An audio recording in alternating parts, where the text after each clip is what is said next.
ഞാൻ അമ്മൂമ്മങ്ങാനം വരുമ്പോ ഞാനെങ്ങാനാണ് കണ്ടതാണ്, ഞാനെങ്ങാനാണ് വെച്ചെന്നെങ്ങാനും വന്നാൽ അടിയോടല്ലോ.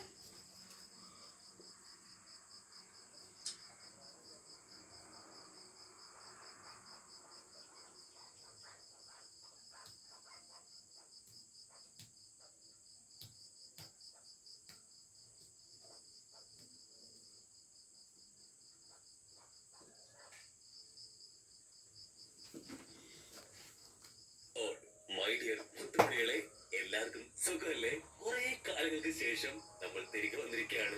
വളരെയധികം രസകരമായിട്ടുള്ള ഒരു അടിപൊളി മൂവി സീരീസുമായിട്ടാണ് ഞാൻ വന്നിരിക്കുന്നത്. എന്തുകൊണ്ട് ഞാൻ ഈ സീരീസ് ഇത്രയും നാളും കണ്ടില്ല എന്ന് ആലോചിച്ചോണ്ടിരിക്കുകയാണ്. ആലോചിച്ചില്ല, അവനാണ് വെച്ചിട്ട് ഇരുന്ന് പഠിക്കണ കൊച്ചാണ്. കൊച്ചിരുന്ന് പഠിക്കണം, നീ മൊബൈൽ കാണുന്നു. കൊള്ളാം, നല്ല പഠിത്തം, നല്ല പഠിത്തം.